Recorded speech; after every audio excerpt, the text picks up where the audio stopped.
Hi, it is Zubayr here. I've hit World Tier 4 and I'm going to show you exactly the route I take to farm out EXP and items when you first hit World Tier 4. So when you first hit World Tier 4, everything's 75, right? It's generally quite difficult. So this is the route I would take, and why this gives me the best unique ancestral item drop chance, and I'll show you like how to go about doing this pretty easily. As you can see right now, I've got ancestral weapons, which is like great, and also I've got ancestral unique helm, which kind of just dropped like like 20 minutes ago or something. Alright, so I'm gonna show this to you. Hope you enjoy. Yeah. So this is the PvP area. This is Alzura. You can go here. This is the waypoint. And yeah, you're just generally gonna walk around here. You want to be blood marked because a majority of the drops are going to be from blood marked chests.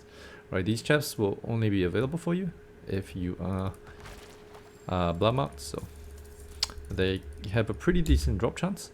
And the other way you get drops as well is mostly because you're gonna run into quite a number of elites while you do this. As you can tell, I've already popped 2 blood marked chests. You can on average get about 4, I think. Sometimes you get like 6, 7, but that's just a bit of a RNG involved. So I am playing a trample slide, landslide, crippling, oh sorry, not crippling, what's it called? Creeping slide druid.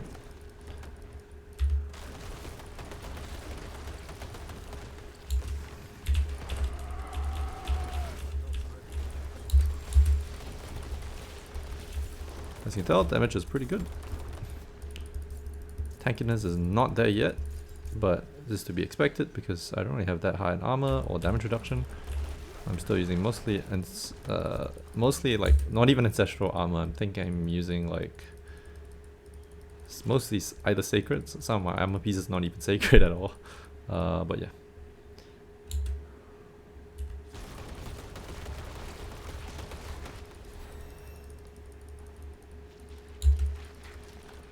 I also don't have the symbiosis aspect yet.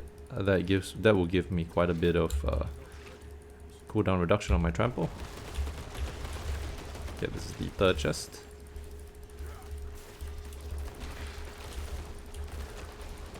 With symbiosis, I will have better uptime on better cooldown reduction on my gear, so I'll be able to like spam creeping and trample.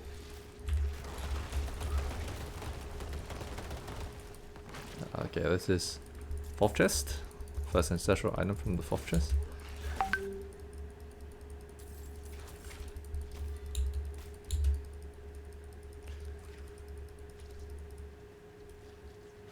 That's my 5th chest. Okay, this is a bit of an outlier run, I guess. What the hell? Happens once in a while. Okay, there's no mobs in here.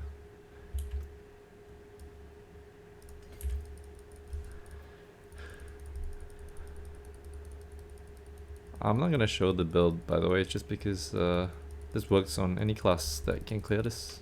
So it's just the farming route. You guys figure out if it works for you on your build or not.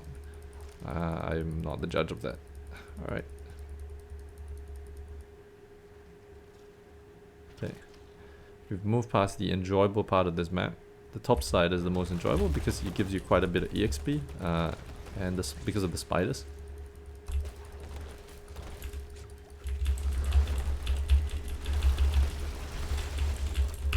I usually don't kill this guy, but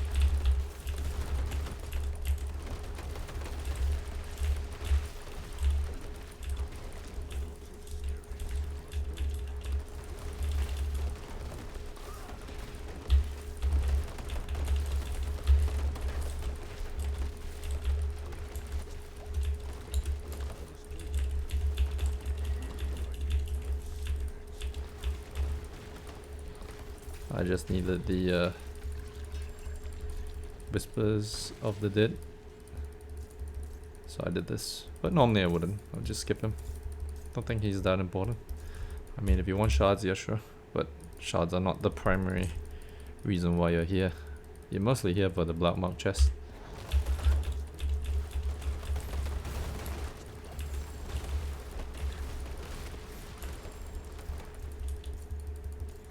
Also, it just so happens that the PvP areas are great too for getting these. So this is the malignant hearts. Malignant heart spawns on PvP areas are pretty common. So you can also farm them up pretty fast.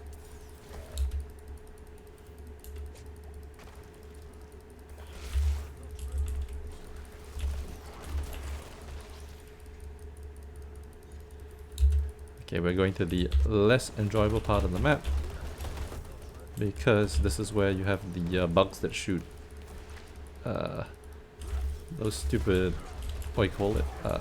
Those bees, sorry, that shoot the little flying projectiles. Those are really annoying. But here you can get quite a number of chests. So that was our 6th chest over there. Okay, there's none here. None here.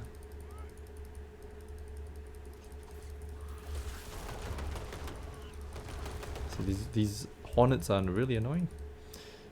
Generally I don't want to fight them, I just run past them just to check the chests. So in this area you're not really killing stuff, you're just running past most of them, unless it's an elite. I believe. You know, sometimes there is a chest over there, but in this case no. Alright, running down.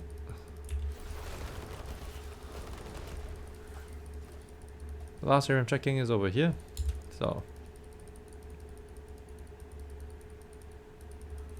there's one more, so that's a total of 7. That's a pretty good run when you have 7 of them. All in all, you get about 10k shards. Red dots, sorry.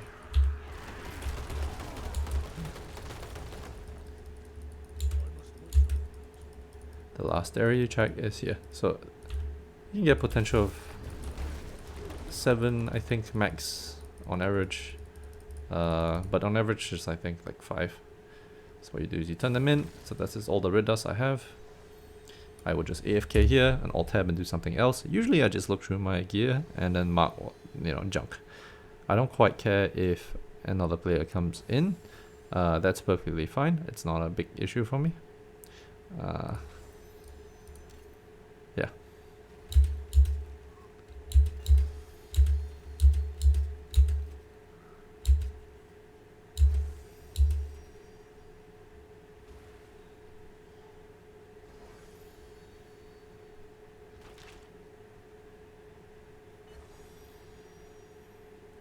That is actually not too bad, unfortunately. Well, like cooldown reduction and crit strike chance. Resource generation is obviously nice. So resource generation, critical strike chance and cooldown. Well, can't be helped, I guess. Alright, that's it. What you do next is you port town. Sell the stuff you want to sell. Relog to refresh the map.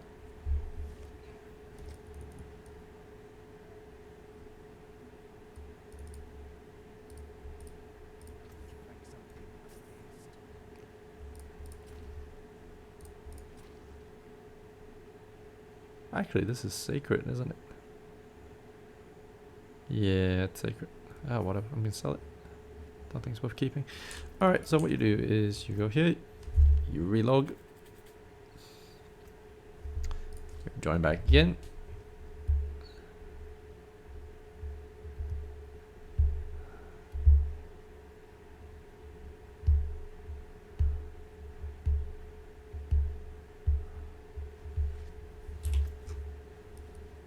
And you port into Elzuda again and then repeat the same farming same route through this map, and then you should be able to get quite a number of ancestrals, get quite a decent amount of EXP at the same time.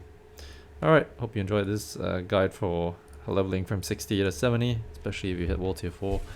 This strategy also works if you just hit world tier 3 as well, that is at level 40. Yeah, and that also works for that tier as well.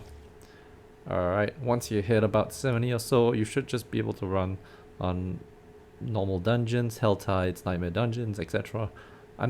Wait, I think nightmare requires you to do like, I think 80. You definitely need higher level. But yeah. Alright. Hope you enjoyed this. Peace. Bye.